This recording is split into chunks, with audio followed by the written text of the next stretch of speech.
Make in मेळघाटच्या पार्श्वभूमीवर मेळघाटात Patel परिवाराकडून Melghat ecobricks कंपनीचे आमदार राजकुमार पटेल यांच्या मातोश्री गंगाबाई दयाराम पटेल यांच्या हस्ते रविवारी उद्घाटन करण्यात आले। मेळघाटात शासकीय व निमशासकीय बांधकाम युद्धस्तरावर झाले असून सध्या परिस्थितीमध्ये सुद्धा बांधकाम सुरू असून भविष्यात सुद्धा बांधकाम केले जाणार आहे। मात्र बहुतांश ठिकाणी बाहेरील कच्चा माल बांधकामात वापरल्यामुळे सदर कच्चा माल निकृष्ट असल्यामुळे बांधकामाची गुणवत्ता पाहिजे त्या प्रमाणात दिसून येत नाही। यालाच अनुसरून मेळघाटात मेकिंग मेळघाट या तत्वावर चालून मेळघाट इकोब्रिक्स कंपनीची सुरुवात करण्यात आली आहे। यामध्ये सिमेंटची पेविंग ब्लॉक, सिमेंट टाइल्स इत्यादीचे निर्माण करून मेळघाटात त्याचा वापर केला जाणार असल्याची माहिती प्राप्त झाली आहे। उच्च गुणवत्तेचे सर्व माल तयार करून सदर माल बांधकामात वापरल्यानंतर बांधकामाच्या गुणवत्तेमध्ये वाढ होऊन सदर बांधकाम वर्षानुवर्षे टिकणार असल्याची शक्यता वर्तविली जात आहे। पटेल परिवाराकडून मेक इन मेळघाटची कौतुकास्पद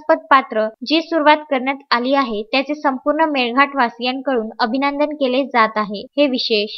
तस्मीन शेख, सुलेमान मेमनसह जुगल किशोर जयस्वाल, विदर्भ न्यूज, धारणी।